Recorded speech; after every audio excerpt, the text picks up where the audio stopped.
People just don't have any qualms anymore. Morality, shame, it's out the window. We used to at least hear from couples and single people like that they didn't want to have kids because they didn't think they could afford it or it was going to be too expensive for them. But now we have people just downright admitting that they don't want to because they like to go out to eat a lot and they don't want to stop traveling, as if that has to end when you have kids. Whatever. I've got a clip from Patrick David kind of going over why this is a bad thing. This is pretty damaging for society. And in my opinion, why we need to bring shame back and some level of morality to our culture. The young couple choosing financial freedom over having children. Telegraph story on page 20 if you want to go to it. So Allie and Charlie Higgins, Rob, you got a clip on this one, I believe, right? Are simply not willing to give up the financial independence they have, spend years building to have children. Allie, 33, a recruiter for Uber, and Charlie, 37, works for a technology company. The couple moved to U.S. moved from the United States to Amsterdam for work 4 years ago, and have built up a combined household income of $210,000. What is it? Is that what is that, Tom? Is that pound? These are pounds. Okay, pounds. In the last couple of years, we've created a lifestyle that we've enjoyed living. We saw. Is this it, Rob? It is. Okay, just play the clip. Go. I can't play it for a minute. I'm going to skip over this because they actually don't end up having the clip. Let's see what Patrick has to say. 1 million sinks in America, single income, no kids, and DINKS in the UK, according to insurance provider Legal in General. Fertility rates in UK, England, and Wales are languishing at their lowest level since record began in 1938. We know what the number is right now. They're at 1.41, okay? And 2.1 is replacement. Scary. We're at 1.58. They're choosing financial freedom over having kids. Tom, there's hundreds. They literally don't care if society dies out. They literally don't care if humanity dies out because it doesn't affect me. I won't be here. The world is bad enough. Like what a completely selfish and empty belief. Like they have disconnected us from our own humanity so much that number one, we don't care about raising other humans, and we don't care if humans completely die off. We're that disconnected from our humanity. Let's continue. Hundreds of stories like this that we see. How do you process this when you hear stories like this? So I go back and I look at the truth. I think, Pat, this could be something you do a deep dive, one of your how-tos on and go into the data, because it'll show you that historically speaking, in Western civilization, it's the affluence of society that leads to people having less kids, not long-term. I'll talk about long-term for society, not simply wars or affordability. It's not. They can find people that'll say it's this, but on a macro scale, Pat, when you back up and you look at a society, as that society becomes affluent, less kids come out of that society. So we just let everybody get too rich, and yet they still think they can't afford to have kids. I saw last week a poll that said it was like 55% of people surveyed, why don't you have kids? 55, and they gave multiple answers, but 55% of them said one of their answers was, I just don't want to have them. I think I have more freedom. And so what's very interesting is I see things like this. And I think it's terrible for people who want to have kids who feel like they can't afford to do so. That's real. But long-term, it's an affluence of society that leads people to be selfish. Simple as that. Well, because it's happening in Korea. And what's that saying? Hard times create great men create soft times create weak men, or whatever. You guys know what I'm talking about. But that's what happened. Unfortunately, we got through the hard times and then we created a soft life, and that soft life is leading us to extinction. So Yeah. It's happening in Japan. And every country's got its different issues. So how is it all happening at the same time that the affluence and the development of those countries is leading to less kids? It's not unaffordable to have kids all of those countries. Yeah, but Tom, what do you say? Because I've heard that they're saying that some of the excuses were that the girl doesn't want to lose her figure. And if you think about it, Tom, now they're making this money. They're like, hey, we don't want to lose any of this money. So how much of it is greed? Greed, I don't want to say necessarily greed. They want to save money and they don't want to spend it on a kid. And then guess what? Affluent society putting self ahead of the joy that you have with the creation of family. We were designed to have families.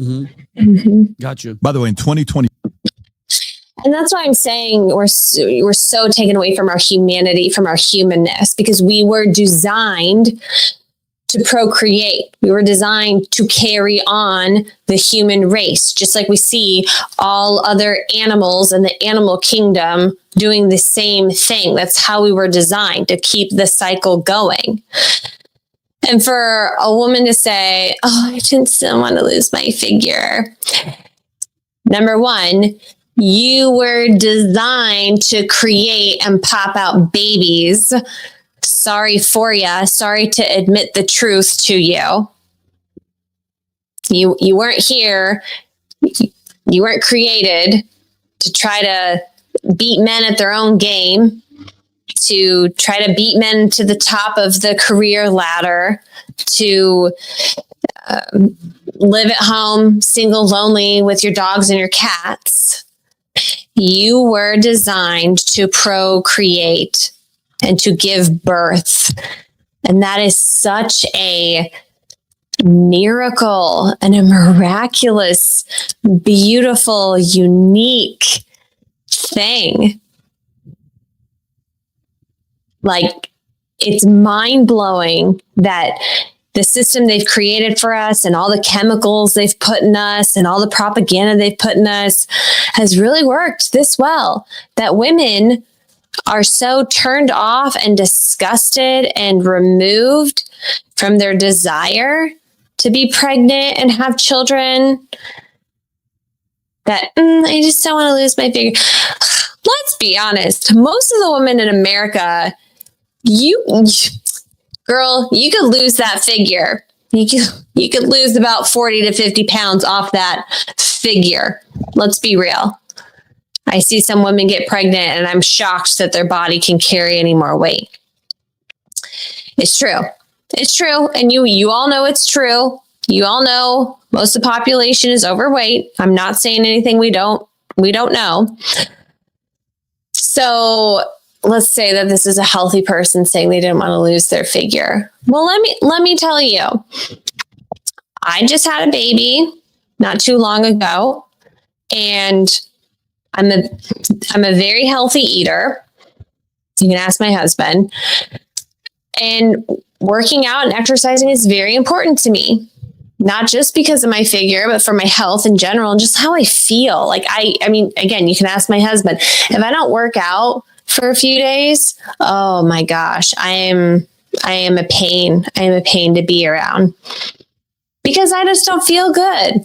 I need to sweat it out. I need to move my muscles and my joints and everything. I feel stiff. I feel achy. I don't feel like myself. I have to. It's ingrained in me because that's how my body was designed. That's how our bodies were designed.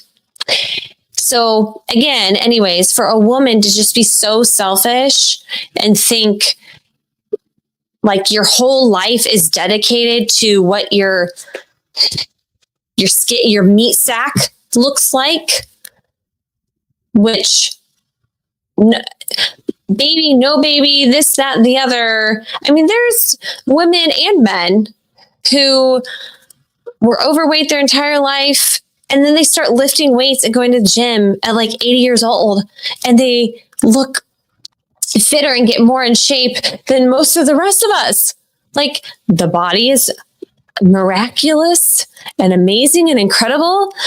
You can get that figure back anytime if you even had one to begin with. So let's continue. Here's an interesting stat that kind of goes into this. In 2024, about 31% of Americans were part of the upper middle class in America. Okay. up from 10% in 1979, according to a report released this year by the right-leaning American Enterprise Institute. Okay, this is from Wall Street Journal. More Americans are breaking into the upper middle class. This kind of goes together what we're talking about. There's no single standard definition of middle class or upper middle class. The AEI report classified a family of three earning $133,000, Vinny, to $400,000 in a year, 2024, as upper middle class. So if you make between 133 to 400, they're considering that upper middle class. The rise in influence is powering an American economy built on consumer spending and transforming the types of products that's being used. So if you think we went from upper middle class 10 in 79 to now 31, that means what happened to middle class? Not upper middle class, middle class. So again, affordability is a real issue. Whichever candidate can come up with some creative, I have so many creative ideas. Whichever candidate can come up with creative ideas for 2020. Okay, so he's going into the affordability issue. I truly believe, I will say this 1,000,001 times, we live in a consumer society. We are pumped full of propaganda from all different industries 24/7. We are made to believe it is too expensive to have children. But if you look at what children truly need, you don't focus on keeping up with the Joneses. You don't focus on what is shoved down your throats on Instagram and TikTok and Amazon and Facebook and by your friends and your family and whatever. You don't put your kids in daycare because you realize that second income, about 85, 90% of it gets eaten up by daycare, travel costs, kids and family getting sick all the time because they go to daycare, et cetera, et cetera, et cetera. You stop eating out so much. Maybe you move somewhere smaller. There's so many different ways you can make it work having a kid. Let's just say a kid. I'm not even talking about multiples. It doesn't, I don't know, shred your own cheese. There's so many things that you can do, but people don't want to do it because they've been sold that the image of that life is poor. That means I will be suffering and struggling and we won't look like everybody else. So we'll look poor. So we'll feel poor. And then my kids will grow up poor. But what you don't realize is the kids who grow up the richest sometimes are those kids because they were nurtured. They had family, they had community, they had experiences. They learned everything they needed to learn and that much more because they were involved in the making of the household every day. Those kids grow up the richest. There's so many things that you don't need or you could cut back on or you could do yourself, but you just don't want to do it. You just don't want to do it, which is selfish. But we're allowed to be selfish now. There's no shame in that game. That being said, yes, are certain things a lot more expensive right now? Has the economy shifted? Yes, right? I'm not saying that it's the easiest thing in the world, but I think a lot of people use this as an easy excuse and they could really still do it. 28 campaign, you're going to have a very favorable outcome. If you know how to deliver the message to the audience, you're going to have a very favorable outcome. Because Americans are thinking about this today. They're choosing career over kids. Vinny, this is, if anybody cares about America long-term, not just 26, 27, 28, if you care about America for 2050, this may be the top issue to be thinking about of Americans not wanting to have kids. Adam, thoughts? Look, this is... But really quickly too, I got to say, the people who are totally fine, most of them fine not having kids, like they really don't have that desire deep down at all. They don't care. They're fine. Those are the same people who don't care about America. They do not care about America in 20, 30, 40, 50 years. They don't. They're the people who are not proud to be an American, who are scared of people who say they're proud to be an American, think they're evil, crazy nationalists, as if that's a bad thing. They don't care. They would rather live in another country. Orange man bad, blah, blah, blah. I know. Even though I grew up in a Republican household, I went to the left for quite some time. And it took me a very long time to truly feel and connect with that love and passion and gratitude and respect and just deep, deep care for our country. I didn't have that until quite recently, honestly. So that's not even an argument because they don't care.